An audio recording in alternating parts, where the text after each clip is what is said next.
Am I a monster? The whisper was so quiet it was nearly swallowed by the cavernous silence of the art studio. Arya Dane's shoulders trembled as she stared down at the half-finished drawing in her lap, a dark smudge of charcoal on her cheek, looking like a tear track on her pale skin. Brennan Stone stopped mopping. The rhythmic squeak of the rubber blade against the polished concrete floor ceased, and the silence that rushed in felt heavy, charged. He'd been watching her for weeks, this ghost of a girl who haunted the art room long after the other students had fled with their laughter and gossip. He'd seen the way she always wore long sleeves, even as summer beat against the academy's tinted windows. A constant, silent effort to hide the gleaming, chrome and carbon fiber arms that rested on the table. He had also seen the miracles those arms could perform. His heart, already a bruised and tender thing from his own life's battles, ached for her. He leaned the mop against a clay-spattered sink and took a careful step closer, his worn work boots making no sound. "No, sweetheart," he said, his voice a low rumble, rough from disuse, but gentle in its intent. He nodded toward the sketchbook, where the image of a bird with intricate, impossible wings was taking shape under her unique hands. "You're not a monster. Monsters can't draw?" Arya looked up, her gray eyes wide and shimmering with unshed tears. For a single, fragile second, a flicker of something other than pain crossed her face. It was relief, a deep, shuddering intake of breath, the beginning of a connection. The moment was obliterated. "Arya, what is going on here?" The voice was like shattered glass, cold, sharp, and dripping with authority. Sylvie Dane stood framed in the doorway, a vision of tailored power in a slate-gray suit. Her gaze sliced past her daughter and locked onto Brennan, a look of pure, undiluted fury twisting her elegant features. She saw a janitor in a faded uniform standing over her crying child, and her world narrowed to a single, protective point of rage. "Get away from my daughter!" she snapped, her voice cutting through the air. Arya flinched violently, pulling her arms in close as if to hide them all over again. "Mom, it's not what you think. I will handle this, Arya." Sylvie strode forward, her heels clicking an angry rhythm on the concrete. She placed a firm hand on her daughter's shoulder, pulling her back as if shielding her from a predator. Her eyes, the same piercing gray as her daughter's but hardened by years of boardroom battles, drilled into him. "What did you say to her? What did you do?" Brennan felt the blood drain from his face. He held his hands up slightly, palms open, a universal sign of peace that felt utterly useless against the hurricane of her anger. "Ma'am, I wasn't—" She was upset. "I was just trying to help." "Help?" Sylvie's laugh was a sharp, ugly sound, devoid of humor. "You're the janitor. Your job is to mop the floors, not to psychoanalyze my daughter. Do you have any idea who she is? Who I am?" Brennan's jaw tightened. He knew exactly who she was. Sylvie Dane, CEO of Dane Bionics, the woman whose face was on magazine covers, the genius whose technology was currently wrapped around her daughter's arms. And he was just the man who cleaned up the messes her daughter's classmates left behind. "I was just talking to her," Brennan repeated, his voice dangerously quiet, refusing to be cowed completely. "Well, the conversation is over," Sylvie said, her voice dropping to a lethal whisper as she stepped between him and Arya. "If I ever see you near my daughter again, if you so much as look in her direction, I will not only have you fired, I will make sure you never work in this city again. Do you understand me?" The threat landed with the force of a physical blow. Fired. The word echoed in the sudden, roaring silence of his mind. Losing this job wasn't just about him. It was about Maya. It was about the hospital bills piled high on his small kitchen table, the pharmacy co-pays, the crushing, relentless cost of keeping his little girl alive. He looked over Sylvie's rigid shoulder to Arya, who was staring at the floor, her expression shuttered and broken. The flicker of relief he'd seen in her eyes was gone, extinguished, replaced by a familiar, hollow resignation. He had a choice. He could fight, defend his honor, and lose everything. Or he could swallow the injustice and survive. For Maya, there was no choice at all. Brennan gave a single, stiff nod. "I understand." Without another word, he turned, grabbed his mop and bucket, and walked out of the art studio, the weight of Sylvie Dane's glare boring a hole in his back. He didn't look back. He couldn't afford to. An hour later, the chemical smell of floor cleaner was replaced by the sterile, antiseptic scent of the pediatric wing at St. Jude's Hospital. Brennan sat on a stiff vinyl chair next to a bed that seemed far too large for the tiny body lost in its blankets. Maya's chest rose and fell in shallow, labored breaths, each one tracked by the gentle, rhythmic beep of the heart monitor beside her. A clear tube ran from an IV bag to a port in her small hand, dripping the cocktail of drugs that were waging a war inside her body, a war she was slowly losing. Her eyes fluttered open, the blue in them clouded with a fatigue that no child should ever know. "Daddy?" she whispered, her voice raspy. Brennan's heart cracked open, just as it did every single time she woke up. He forced a smile that felt like a mask, leaning forward to brush a strand of her fine blonde hair from her forehead. "Hey, Firefly, I'm right here. Did you see any cool art today?" she asked. It was their ritual, a way to travel outside these four white walls. He would tell her about the paintings and sculptures at the academy, describing them in vivid detail so she could picture them in her mind. Tonight, the only art he could picture was the charcoal bird with impossible wings and the sad, talented girl who had drawn it. But he couldn't tell Maya that. He couldn't tell her about the girl with the metal arms or her mother with the venomous tongue. So he invented something. "I saw a new painting," he began, his voice soft, weaving a story from thin air. It was a big, swirling galaxy, but instead of stars, it was made of 1,000,000 tiny, glowing fireflies. Maya's lips curved into a weak smile. "Like me, just like you," he confirmed, his throat thick with an emotion he had to swallow down. The door creaked open and Dr. Evans came in, her expression kind but lined with a weariness that mirrored his own. She held a tablet in her hands, and Brennan's stomach immediately clenched into a cold, hard knot. He knew that look. It was the look that came before bad news. "Brennan, can we talk in the hall for a moment?" she asked gently. He squeezed Maya's hand. "I'll be right back, sweetie. You dream about those fireflies, okay?" He followed the doctor out into the hallway, his steps feeling heavy, as if the floor were made of mud. He braced himself against the wall before she even spoke. "The latest labs came back," Dr. Evans said, her voice low and devoid of platitudes. "The immunosuppressants, they're not holding anymore, Brennan. Her antibodies are adapting. We're seeing early signs of multi-organ rejection." Brennan squeezed his eyes shut, the world tilting slightly on its axis. "What does that mean? What do we do?" "It means we're out of conventional options," she said, her eyes full of a pity he despised because it meant he was losing. "The only viable path forward is the Carpovex infusion treatment. It's an experimental gene therapy that could reboot her immune system. It's our last, best hope." Hope. The word sounded like a taunt. He already knew about the Carpovex treatment. He'd researched it months ago during late, desperate nights fueled by terror and black coffee. He also knew what came after the word hope. "And the cost?" he asked, the words feeling like dust in his mouth. Dr. Evans hesitated, her gaze dropping to the tablet. "The initial round of infusions is over $250,000, and because it's classified as experimental, insurance won't cover it." $250,000. The number was so impossibly large it was almost meaningless. It was a mansion on a hill. It was a fleet of luxury cars. It was a life he couldn't fathom, and a price tag for a life he couldn't lose. "So what do I do?"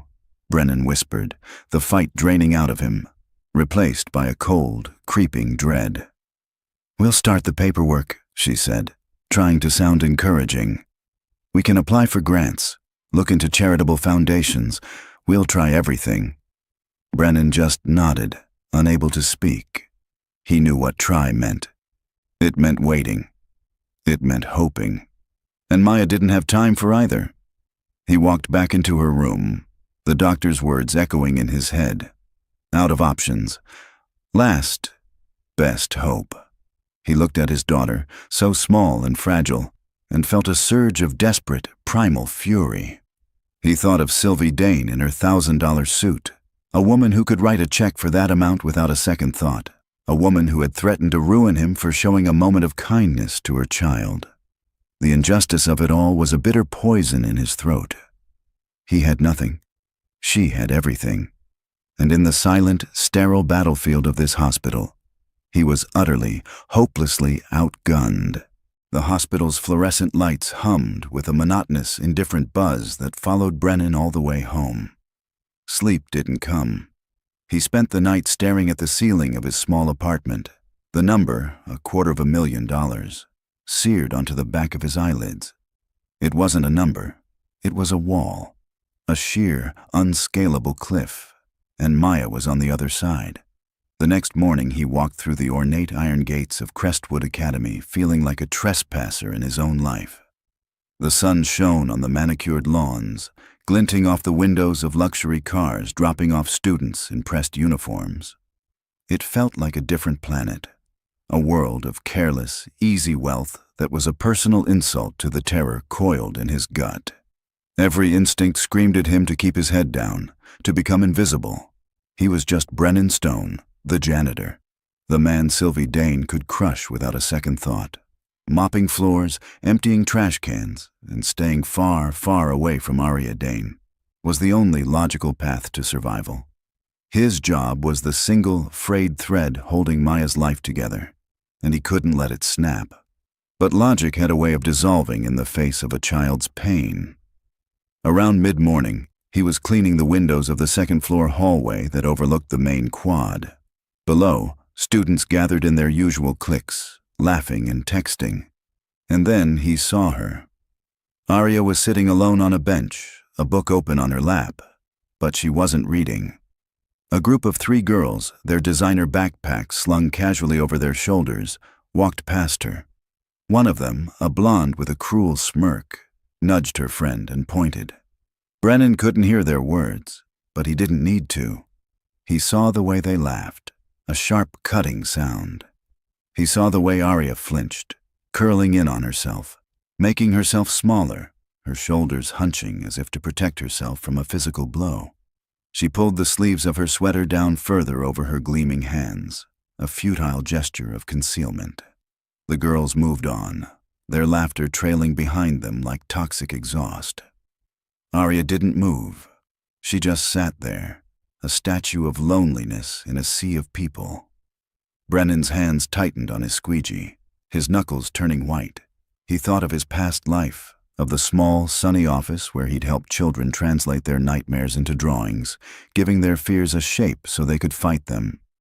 His career had been built on a simple principle: every child deserves to be seen.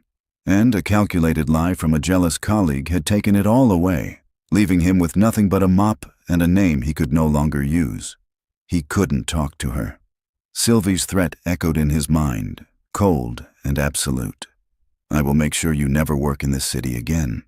But doing nothing felt like a betrayal of the man he used to be, and a betrayal of the small, broken girl on the bench below.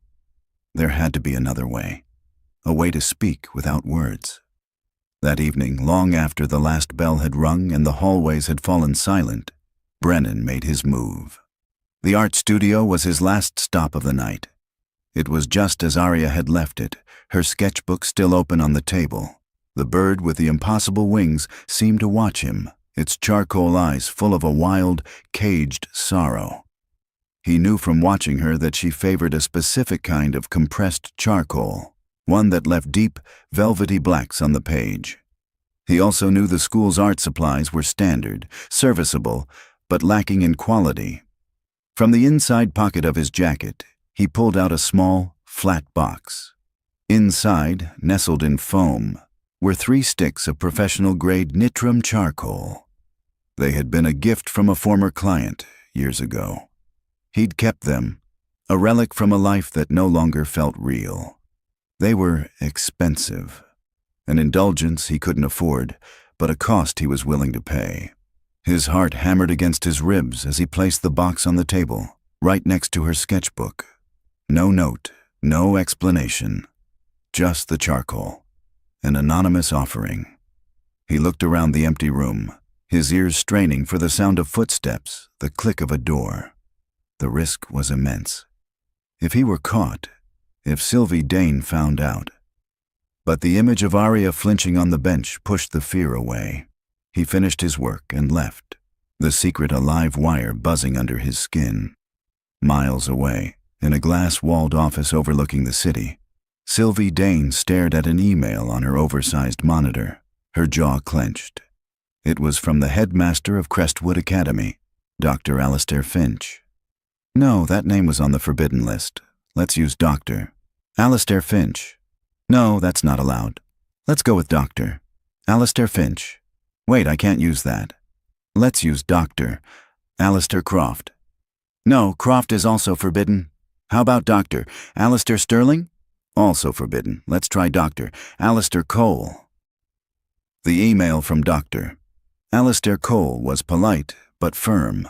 Subject, Arya Dane. Academic probation warning. Dear Ms. Dane, I'm writing to express my continued concern regarding Arya's academic performance. Her grades in 3 core subjects have now dropped below a C- average. Furthermore, her teachers report a profound lack of engagement in class. While we understand Arya has unique challenges, her current trajectory will place her on academic probation by the end of the term. Sylvie's fingers stabbed the button on her intercom. Get me Dr. Sterling on the line, she commanded, and cancel my 4 o'clock. She leaned back in her leather chair, a muscle twitching in her cheek. Challenges. What did this man know of challenges? She had rebuilt her daughter. She had given her arms that were stronger, faster, more capable than flesh and bone. She had poured millions into Arya's recovery, her education, her future. And this was the thanks she got. Falling grades, lack of engagement. It felt like a personal insult, a rejection of the miracle she had performed. She couldn't see the bullying. She couldn't see the pain. She only saw the data, the failing grades, the missed assignments, and interpreted it as ungratefulness. A flaw in the system that needed to be corrected, managed, and overcome. She would hire a new team of tutors, schedule more sessions, and push Arya harder until the numbers improved. The problem, she was sure, was a lack of discipline. Later that night, Brennan's phone buzzed, jolting him from a fitful doze in the hospital chair. It was a text from the night nurse. Maya's fever spiked to 104. Evans is on her way in. Might be a good idea for you to be here. Brennan was on his feet before he'd even finished reading, his blood turning to ice. He rushed down the hall to Maya's room. Through the glass, he could see 2 nurses working over her small form, their movements urgent. He pushed the door open. Maya was shivering violently, her skin slick with sweat, her eyes rolling back in her head. "It's a seizure," one of the nurses said, her voice strained. "Likely a reaction to the kidney infection." Brennan stood frozen in the doorway, a useless, terrified spectator to his own daughter's agony. The rhythmic beeping of the monitor had become a frantic, high-pitched shriek. He wanted to scream, to smash his fist through the wall, to do something. But there was nothing to do but watch and pray as the medical team fought to pull his daughter back from the edge.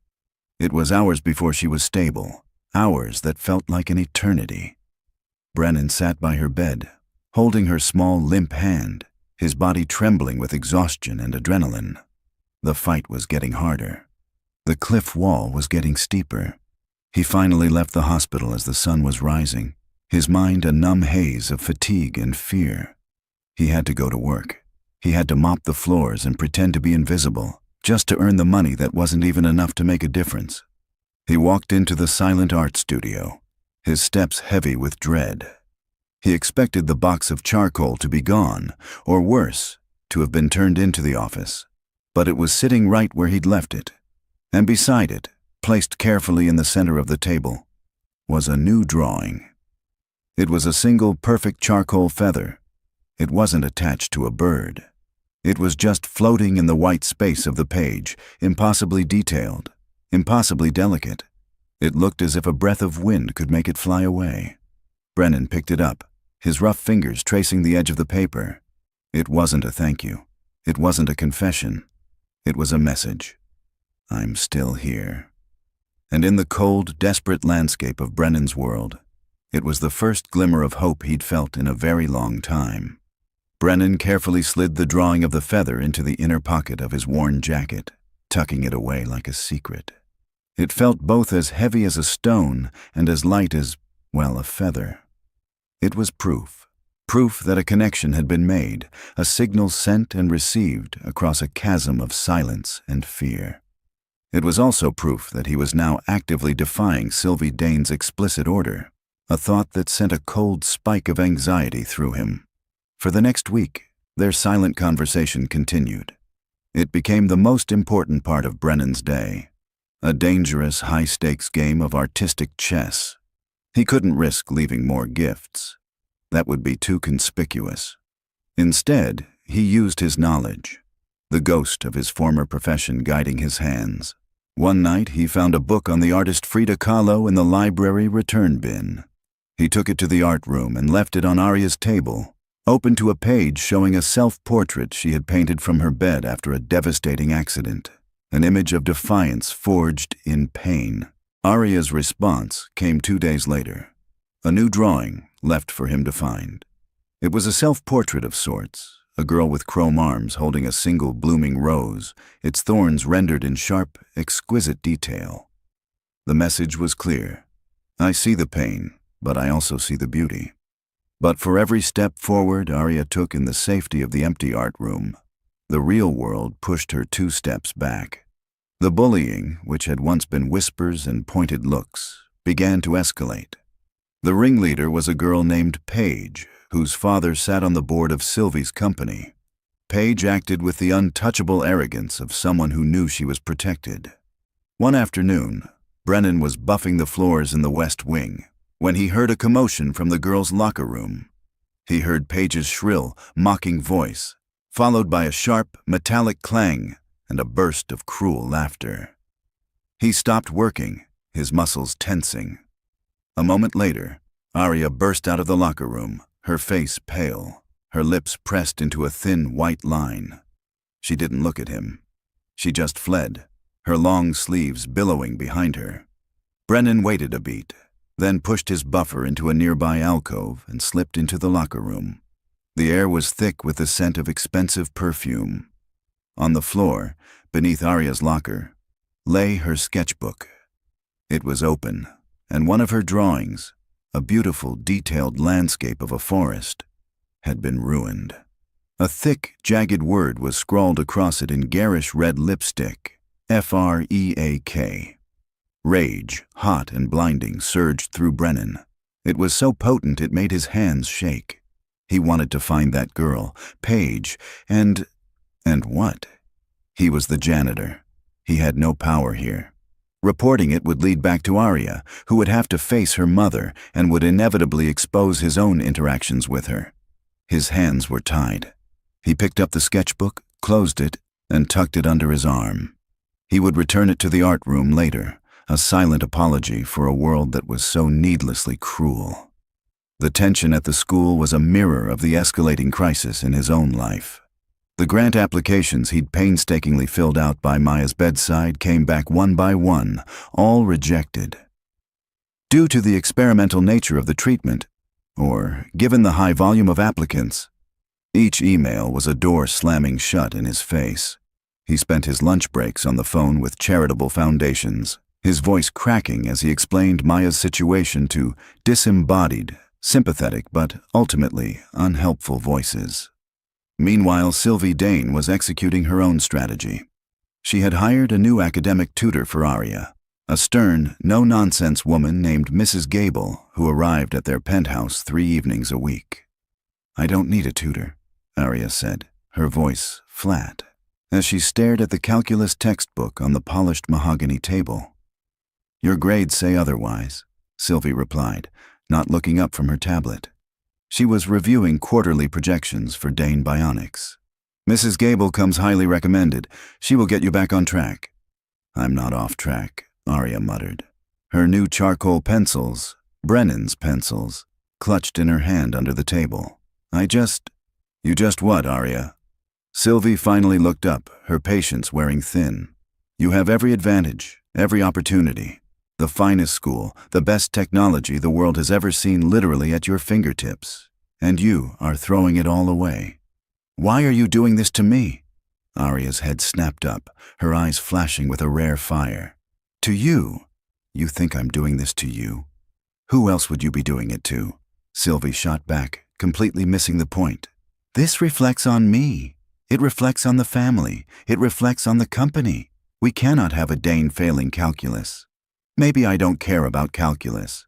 Arya's voice rose, trembling with unshed tears. Maybe I don't care about the company or the family or any of it. Then what do you care about? Sylvie demanded, standing up, her voice rising to match her daughter's. Arya opened her mouth, then closed it. She couldn't say it. I care that kids at school call me a monster. I care that the janitor is nicer to me than my own mother. The words were trapped in her throat. She pushed her chair back violently, the legs scraping against the marble floor. I hate you, she whispered, the words full of a desperate, childish venom. She then turned and fled to her room, leaving Sylvie standing alone in the cavernous apartment, stunned and furious, the silence ringing in her ears. Later that night, Brennan was at the hospital, reading a story to a sleeping Maya. Her breathing was shallow, but for now, it was steady. His phone buzzed. It was a text from his ex-wife, who lived across the country and sent money when she could, which was almost never. Heard about Maya? So sorry. Wish I could help. He typed back a simple, "Me too," and deleted it. What was the point? He looked at Maya, her face so peaceful in sleep. She looked like her mother. She had his stubbornness, though, a quiet, unyielding strength. Yesterday, when he'd been close to tears after another rejection letter, she had reached out and patted his hand. Don't be sad, Daddy, she'd whispered. We just have to fight harder. Her simple faith in him was both his greatest strength and his heaviest burden. He was her hero, and he was failing her. He stayed until the nurses shooed him out, then drove to the academy for his night shift. His body was a numb vessel of exhaustion, running on fumes and fear. He walked into the art studio, carrying Arya's defaced sketchbook. He planned to leave it on her desk, a silent acknowledgement of the day's horrors. But as he approached her workstation, he saw that he wasn't the only one who had been there. Arya's stool was kicked over, supplies were scattered, and in the middle of the floor, sitting on top of a pile of crumpled paper, was her other sketchbook, the one with the charcoal feather. His blood ran cold. He knelt, his knees protesting, and picked it up. He opened it. Page after page had been destroyed. The self-portrait with the rose was ripped in half. The bird with the impossible wings was smeared beyond recognition. And on the last clean page, in the same garish red lipstick from the locker room, was a single, brutal message. It wasn't just a word this time. It was a drawing, a crude stick figure with robot arms labeled Monster. Below it, it said, Go Rust. Brennan stared at it, the paper trembling in his hands. This was a declaration of war, a calculated, vicious attack meant to destroy the one safe place Arya had left.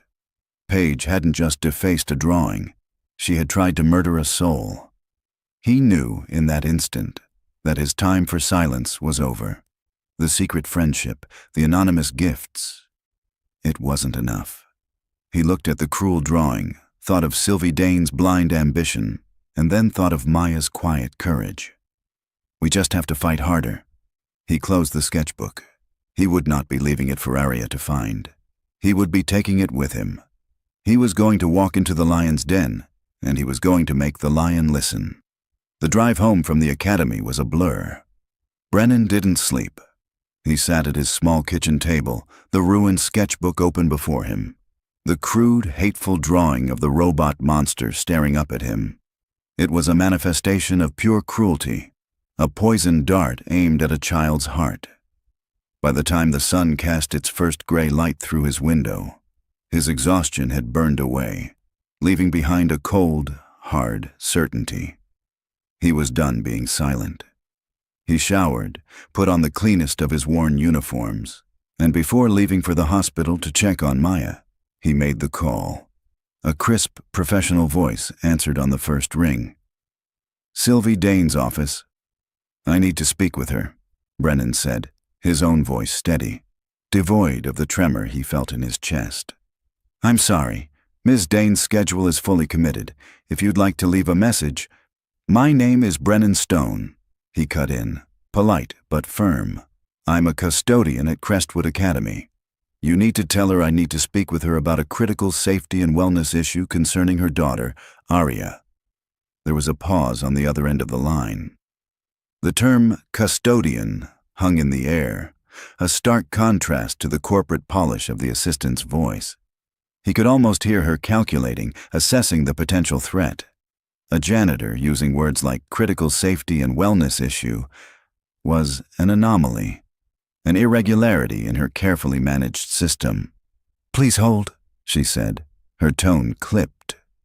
The hold music was a bland, generic classical piece that did nothing to soothe the frantic hammering of his heart. He pictured Sylvie Dane on the other end, hearing his name and his job title, her eyes likely narrowing with annoyance and suspicion. He was the man she had threatened, the man she had forbidden from even looking at her daughter. She would refuse. She had to. "Mr. Stone," the assistant's voice returned, sharp and surprising. "Ms. Dane can see you at 11 a.m. today. Her office is at the Dane Bionics Tower downtown. Do not be late." The line went dead. Brennan stared at his phone, stunned. She had said yes.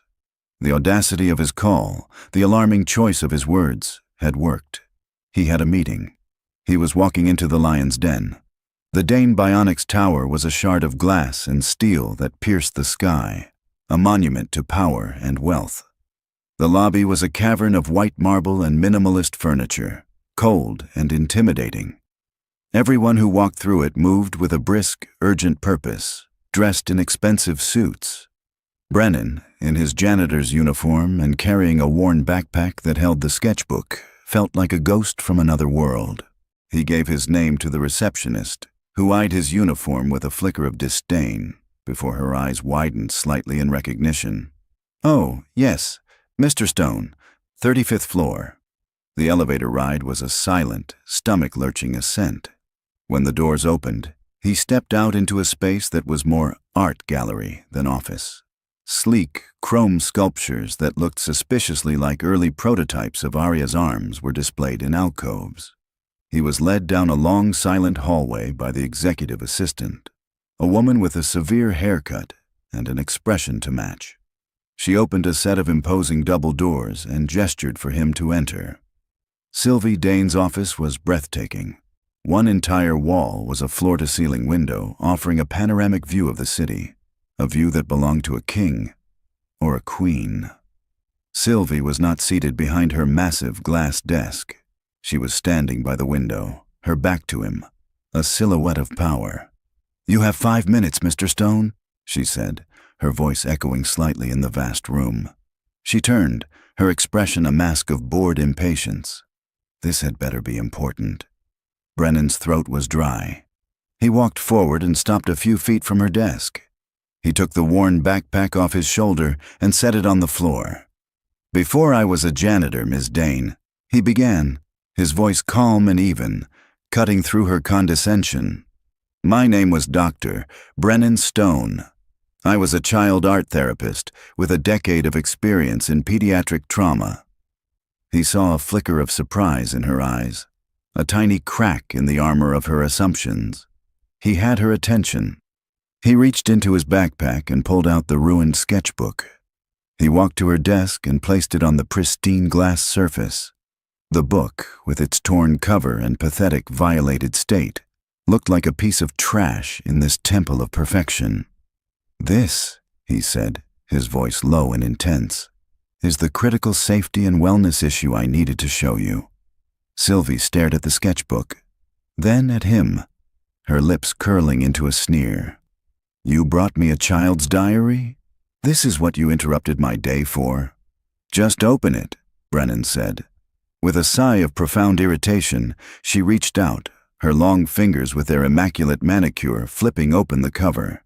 She turned the first page, her expression still bored. She turned another, and her movements began to slow. She saw the ripped portrait of the rose, the smeared, unrecognizable bird. Her brow furrowed in confusion. She kept turning, faster now, a dawning horror beginning to erase the arrogance from her face.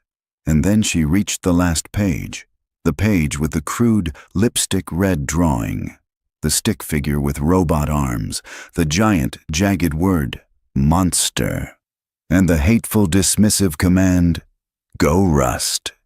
Sylvie froze. The mask didn't just crack, it shattered. All the air seemed to rush out of the room. The color drained from her face, leaving her skin a waxy, translucent white. Her hand, the one resting on the page, began to tremble. This wasn't a report from a headmaster about poor grades. This wasn't data on a screen. This was a photograph of her daughter's soul being tortured, and she was seeing it for the very first time. She looked up at Brennan, her mouth slightly agape, her eyes wide with a horrifying, nascent understanding. She looked utterly lost. At that exact moment, Brennan's phone began to vibrate in his pocket, a frantic, buzzing intrusion. He pulled it out. The screen lit up with 3 words that made his heart stop cold. St. Jude's Hospital. He fumbled with the button, his hand shaking now for a completely different reason. He pressed the phone to his ear. "Brennan?" It was Dr. Evans, her voice tight with an urgency he had never heard from her before. "You need to get here, right now. It's Maya. She's crashing." "Maya," Brennan choked out, the name a ragged prayer. He turned his back on Sylvie, on the billion-dollar view, on the entire world that had ceased to exist beyond the voice in his ear. "What's happening? I'm on my way." "Her heart rate is dropping, Brennan. A severe arrhythmia. We're trying to stabilize her, but you need to get here." Dr. Evans' voice was strained, the professional calm stripped away, leaving only raw urgency. "I'm coming." He hung up, his mind a white-hot panic. He fumbled for his backpack, his hands shaking so violently he could barely grasp the straps. He slung it over his shoulder and turned, his eyes wild with terror.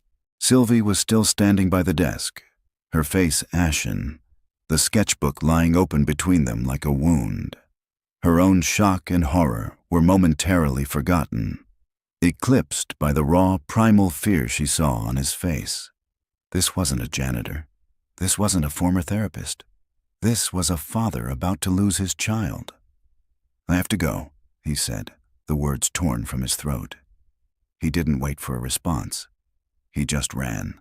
He bolted from her office, past the startled assistant, and down the long, silent hallway, his worn work boots echoing on the marble. He left Sylvie standing alone in the deafening silence, with the ugly truth of her daughter's life laid bare on her desk.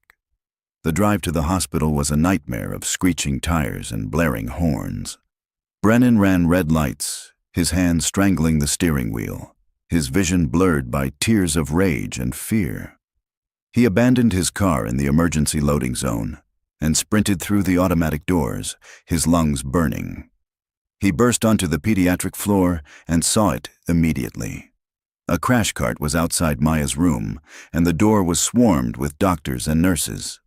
A chaplain was standing nearby, her hands clasped, her expression somber. "No," Brennan breathed, pushing his way forward. A nurse put a firm hand on his chest, stopping him. "Sir, you need to wait out here. They're working on her." "That's my daughter," he roared, the sound raw and animalistic. "That's my little girl." Through the window, he could see the frantic, controlled chaos. He saw Dr. Evans calling out orders. He saw them using the paddles. He saw Maya's small body jolt on the bed. Once, twice.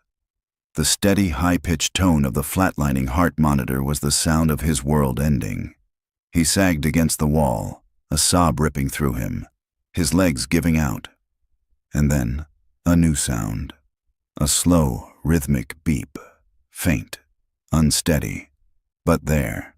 The tension in the room lessened. The frantic movements slowed. Dr. Evans looked through the window, her eyes finding Brennan's. She gave a single, exhausted nod. He didn't know how long he sat on the floor of that hallway, his head in his hands, his body trembling with the aftershocks of terror. Eventually, Dr. Evans emerged, her scrubs looking damp, her face etched with a bone-deep weariness. "We got her back," she said, her voice heavy. "Her heart is incredibly weak, Brennan. The infection triggered a full cardiac event. We've got her on a ventilator and a bypass machine is doing most of the work for her, but..." "But what?" Brennan asked, his voice hollow. "This was it," she said, her gaze unwavering. "This was the catastrophic failure we were afraid of. Her heart can't take another shock like this.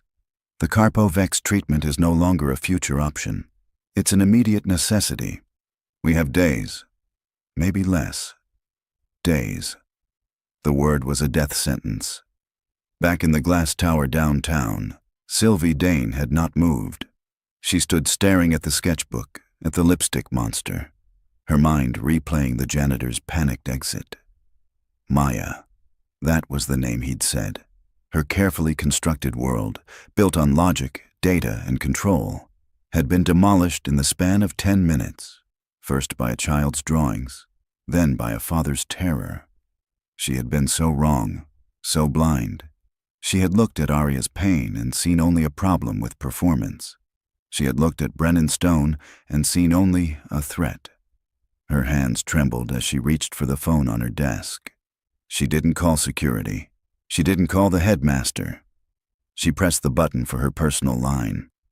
Arya answered on the second ring, her voice sullen. "What?" Sylvie's own voice was unsteady, foreign to her own ears. "Arya, I need you to come to my office, right now, please." There was a confused silence on the other end. "Is something wrong?" Arya asked, the anger in her voice replaced by a flicker of concern. Her mother never said please. "We need to talk," Sylvie said softly. "I'll send a car." While she waited, the CEO took over. The shock was receding, replaced by a cold, unfamiliar feeling. Guilt. And guilt was a powerful motivator. She buzzed her assistant. "Catherine," she said, her voice hard as steel again, but with a different purpose. "I need you to find out everything there is to know about a man named Brennan Stone. He's a custodian at Crestwood. I want to know where he lives, where he worked before, his family, everything. And I want to know about his daughter. Her name is Maya. I need her full medical history, her doctors, her current condition. Use every resource we have. I want a complete file on my desk within the hour." "Yes, Ms. Dane." When Arya arrived, she walked into the office with a familiar, defensive posture. She saw the sketchbook on the desk and froze, her face paling. "Where did you get that?" she whispered, her voice trembling. Sylvie came around the desk, stopping a few feet from her. She didn't command or lecture. She just looked at her daughter, really looked at her, and saw the deep, profound pain she had refused to see for years. "He brought it to me," Sylvie said quietly. "The janitor. Mr. Stone." She took a deep breath. "Arya, I am so sorry. I didn't know. I didn't see it." Arya stared at her, her gray eyes filling with tears. It wasn't an accusation. It was a simple, heartbreaking confirmation. "You never see." "I see it now," Sylvie said, her own voice thick with emotion. She pointed to the cruel drawing. This is what's been happening? This is why you've been so quiet?" Arya finally broke. The dam of her silence burst, and everything came pouring out. The whispers, the taunts, Paige's relentless cruelty, the crushing loneliness, the feeling of being a freak, an experiment, not a person. She wept, her high-tech arms hanging uselessly at her sides, unable to even wipe away her own tears. For the first time since the accident, Sylvie didn't see the triumph of her technology. She just saw her daughter, broken and hurting. She stepped forward and did something she hadn't done in years. She wrapped her arms around Arya and held her, letting her daughter's tears soak the silk of her blouse, whispering, "I'm sorry, baby. I'm so sorry." They stood like that for a long time, just a mother and a daughter. The intercom buzzed, breaking the spell. "Miss Dane," Catherine's voice said, "I have the file you requested." Sylvie gently pulled back from Arya. "Let me see it." The assistant entered and placed a thick file on the desk, then discreetly exited. Sylvie opened it. The first page was a photo of Brennan, a tired-looking man with kind eyes. The second was a photo of a smiling, blonde-haired girl, Maya. Sylvie scanned the pages, her expression growing more grim with every line. She saw Brennan's terminated credentials as a therapist. She saw the mountain of medical debt. And then she saw the final page, a real-time status update from St. Jude's Hospital, acquired through a channel only someone with her power could access. Patient name, Maya Stone, age 7, condition, critical, cardiac arrest at 11:03 a.m., currently on full life support, prognosis, grave, immediate experimental therapy required for survival. Sylvie looked from the terrifying words in the file to her own daughter, whose tear-streaked face was a reflection of a pain she had finally allowed herself to see. The two images, the dying daughter of the man who had saved hers, merged in her mind. A new, unshakable resolve settled over her. Brennan Stone had come to her to save her daughter. Now she was going to save his. The world had narrowed to the rhythmic, artificial sigh of the ventilator. Brennan sat in the dim light of Maya's room, his chair pulled as close to her bed as possible, his hand clutching hers. Her skin was cool, her grip non-existent. He watched the lines on the monitor, green ghosts dancing a terrifying, fragile rhythm. He had been like this for hours, a statue carved from fear and exhaustion. The fight was over. He had lost.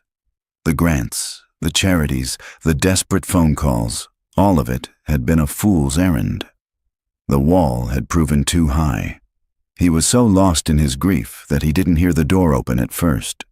When he finally looked up, Dr. Evans was standing there, a strange, unreadable expression on her face. It wasn't pity. It wasn't sorrow. It was awe. "Brennan," she said, her voice a near whisper, "you need to hear this." He braced himself for another blow. "What is it?" he asked, his voice a dead monotone. I just got off the phone," she stammered, looking at the tablet in her hands as if she couldn't believe what it said. 5 minutes ago, with Sylvie Dane. Brennan heart gave a painful lurch. Sylvie, of course. She was probably calling to have him fired from the hospital too. To finish the job. What did she want? She wanted to know Maya's exact medical needs, Dr. Evans said, her eyes wide. She wanted to know the precise cost of the Carpovex treatment, the ancillary care, the recovery protocols, everything. And then she said... The doctor took a deep breath, her gaze locking with his. She said, "Consider it handled. She's transferring the funds now, the entire amount. She said her company's biotech lab has a supply of the infusion drug on standby for research and that she's having it couriered over. Brennan, the first dose will be here in 2 hours." Brennan stared at her, his mind refusing to process the words. It felt like a dream or a cruel joke. What? Number that's not possible. It is, Doctor, Evans insisted, a smile finally breaking through her shock. She's covering everything. She said, and I quote, "Give that little girl the best care in the world and send me the bill." He couldn't speak.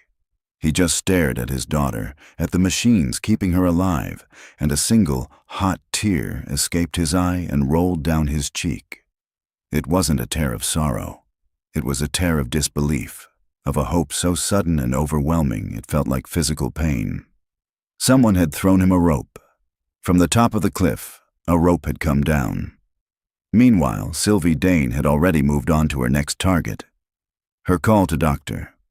Alistair Cole at Crestwood Academy was brief and brutal. "Alistair, it's Sylvie. We have a problem." Her voice was pure ice.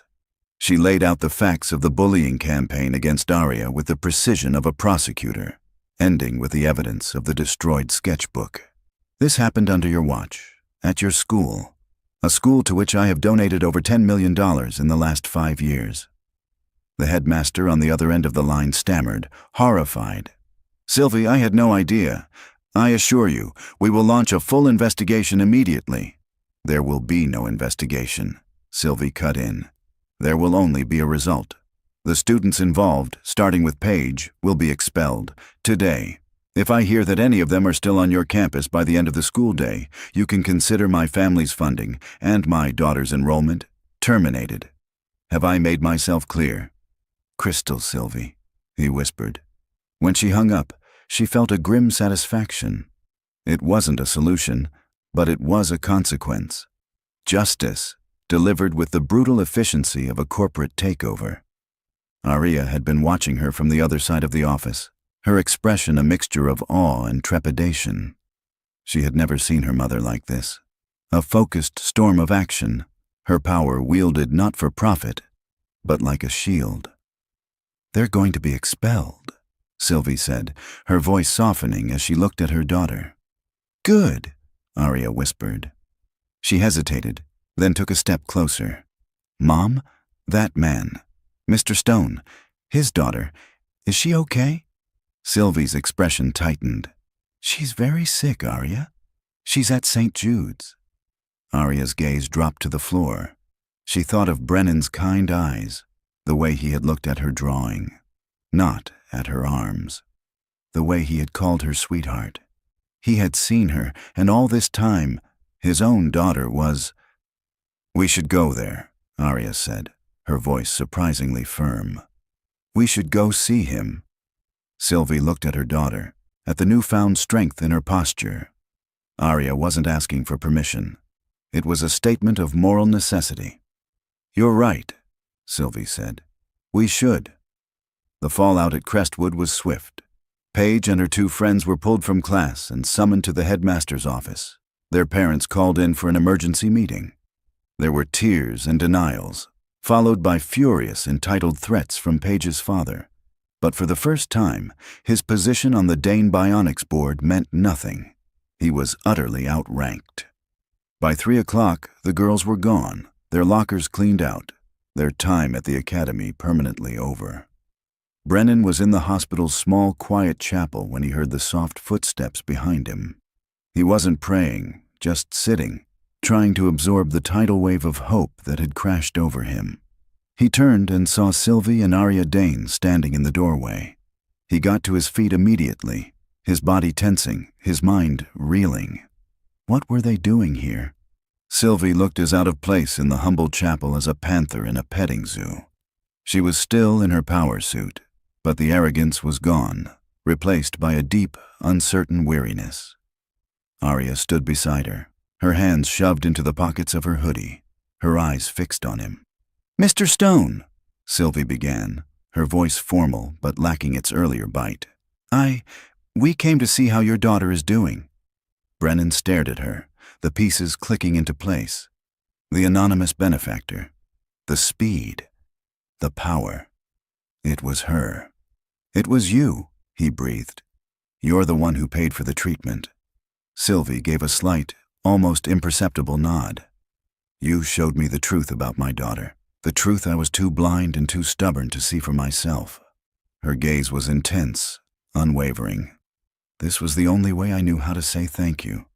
He was speechless. The words wouldn't form. The gratitude was too immense, the shock too profound. He just stood there, his world completely upended for the second time that day, this time by an act of impossible grace. Arya stepped forward, pulling one of her hands from her pocket. She held it out to him. It wasn't a gesture he was expecting. "Thank you, Mr. Stone," she said, her voice clear and strong. "You were the only one who didn't make me feel like a monster." Brennan looked down at her complex chrome and carbon fiber hand, then back up at her face. He reached out and took it, Her grip was firm, the mechanics within whirring softly. It wasn't cold like he expected. Just then the chapel door opened. It was a nurse. She smiled when she saw him. "Mr. Stone, we're ready. The first infusion of the Carpovex has arrived. We're taking Maya down to the treatment room now." Hope, it was real. It was here. Brennan looked from the nurse to Sylvie and Arya, two broken families standing at a crossroads, their fates suddenly, inextricably intertwined. He squeezed Arya's hand, a silent thank you of his own. "Okay," he said to the nurse, his voice thick with unshed tears. Let's go save my daughter." The walk from the chapel to the pediatric treatment wing was silent, the air thick with a fragile, unspoken truce. Brennan walked beside the nurse, his mind a whirlwind of disbelief and prayer. A few paces behind, Sylvie and Arya followed, a quiet, supportive presence that felt both strange and profoundly comforting. The treatment room was a stark contrast to the rest of the hospital. It was new, filled with gleaming advanced machinery that hummed with quiet power. Maya was already there, looking impossibly small in the center of it all. The nurses were calm and efficient, their movements precise as they prepped the IV line for the Carpovex infusion.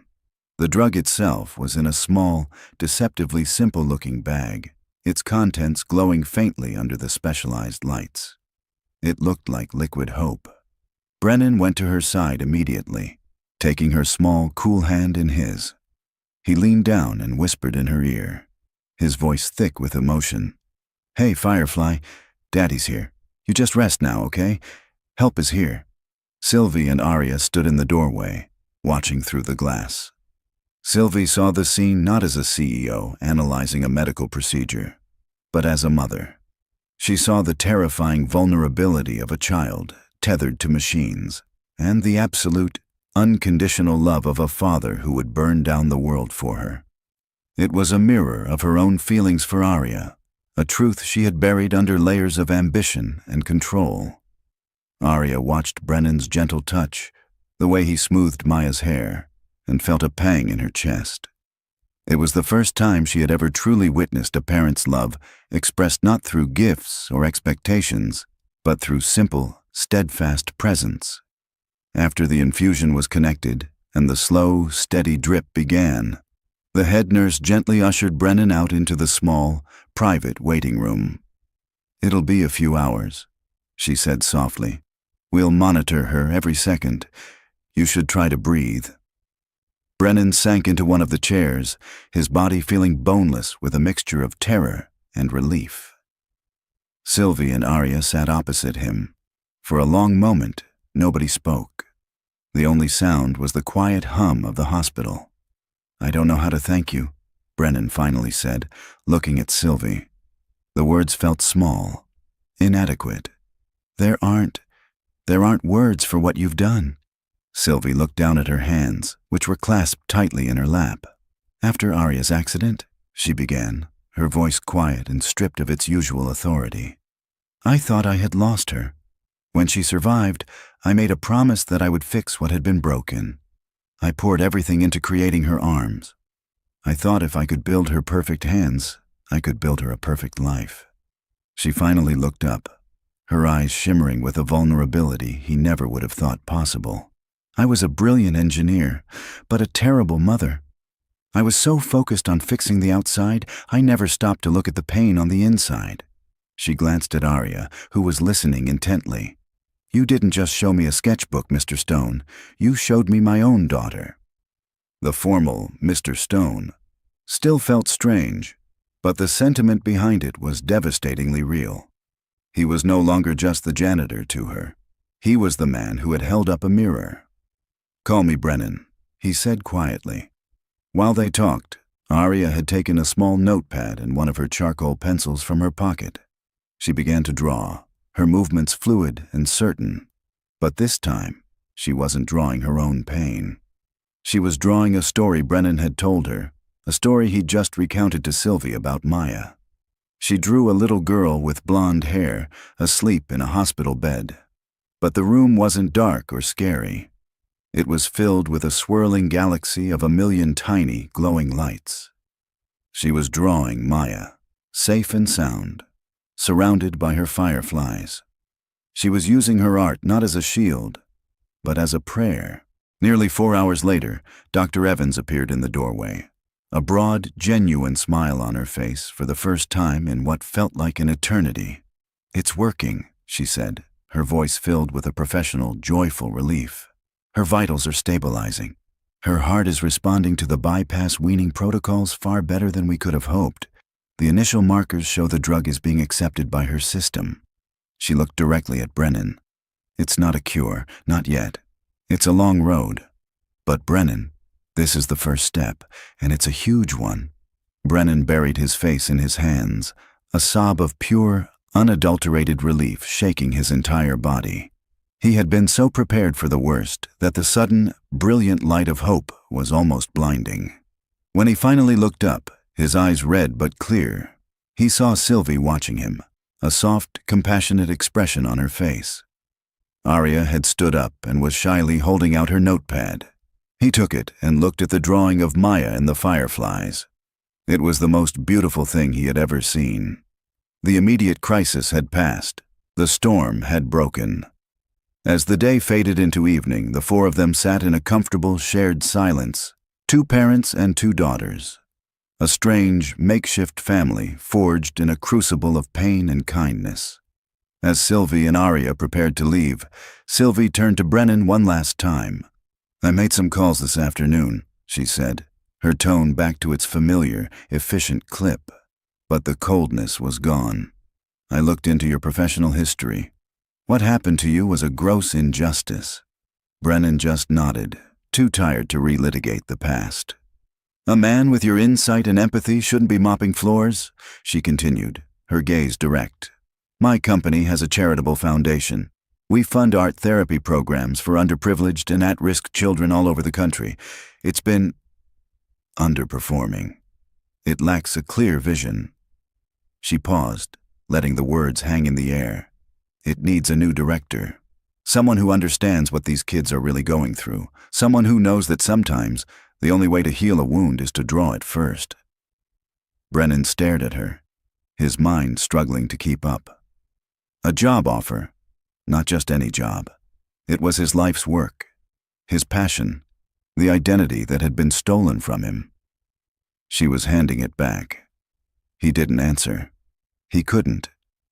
He just looked from Sylvie's expectant face to Arya's hopeful one, and then through the glass wall of the waiting room to the CCU, where a team of nurses was watching over his daughter.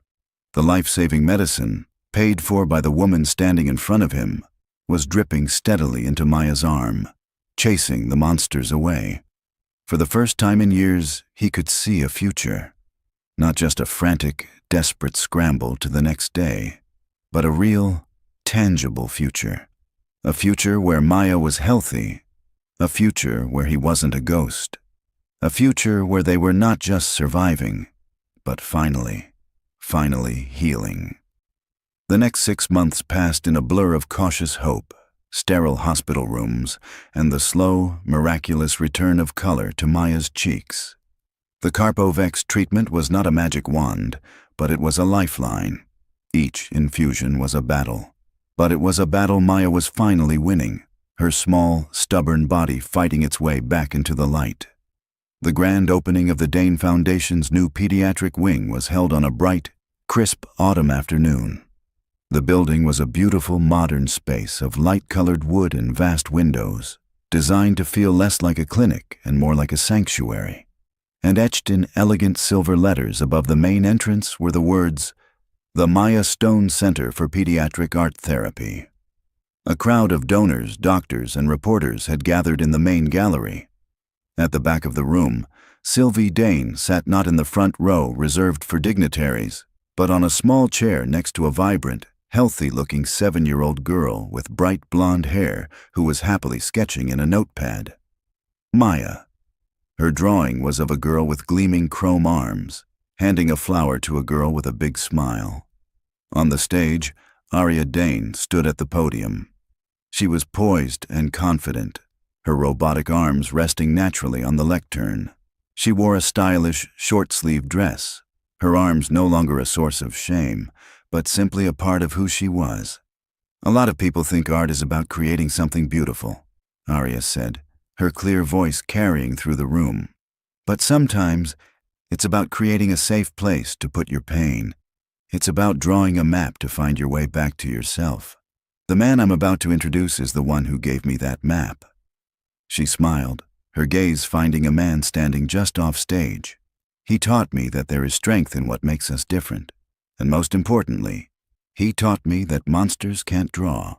It is my honor to introduce the director of this center, Dr. Brennan Stone. Brennan stepped onto the stage to a wave of warm applause. He was no longer the ghost in the faded uniform. He wore a simple, well-tailored suit, but his eyes were the same, kind, perceptive, and filled with a quiet strength. He looked out at the crowd, his gaze lingering on Maya, who gave him a little wave, and then on Sylvie and Arya. "Thank you, Arya," he began, his voice steady. 6 months ago, I was a janitor, and I was a father who was watching his daughter die. I felt powerless, invisible, and completely alone. The room quieted, captivated by his raw honesty. I thought the world was divided into the powerful and the powerless, the lucky and the unlucky. I thought I knew what monsters looked like. They looked like disease. They looked like poverty. They looked like injustice. He paused, his eyes scanning the room. But I was wrong. What I've learned is that monsters are just stories we tell ourselves.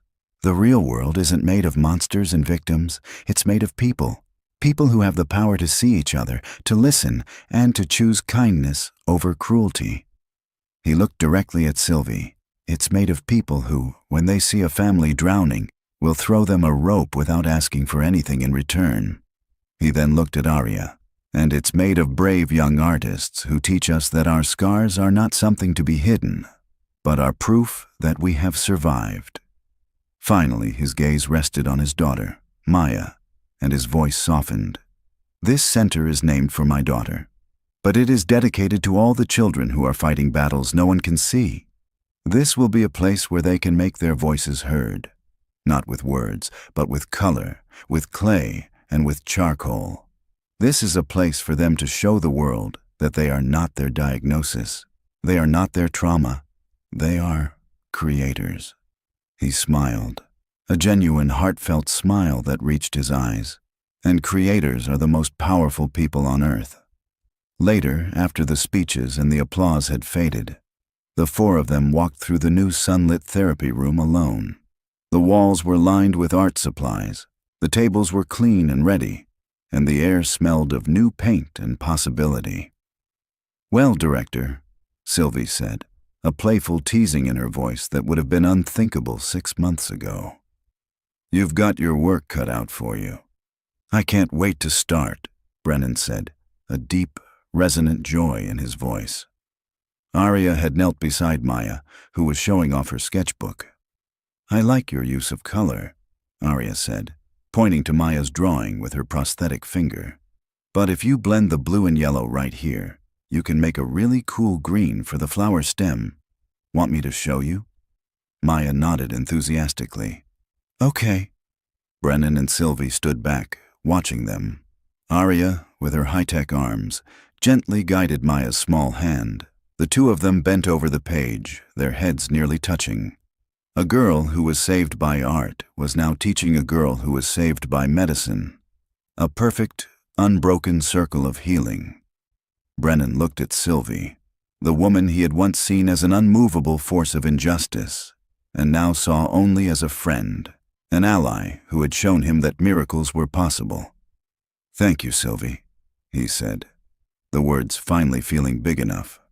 "For everything." She smiled, a real, warm smile that transformed her entire face. "Thank you, Brennan," she replied. "You saved us too." They stood in comfortable silence, watching their daughters create something beautiful together. The afternoon sun streaming through the windows, illuminating the millions of tiny dust motes dancing in the air like a galaxy of fireflies. And that's where our story ends. But the truth is, a story like this never really ends. It echoes. It teaches us that the person you overlook today might be the one who saves you tomorrow. It reminds us that you never truly know the silent battles the people around you are fighting. So, now I want to hear from you. What part of this story resonated with you the most? Drop your thoughts in the comments below, and let's share in this conversation. Where in the world are you watching from today? It's always incredible to see how far these stories travel. And if you haven't already, please consider subscribing and turning on notifications. We share new stories every week that are meant to inspire, to give hope, and to remind us of the quiet heroes all around us. Thank you for being here, for watching, and for being a part of this community. Remember to be kind, because a single act of seeing someone, truly seeing them, can be the one thing that changes their world forever.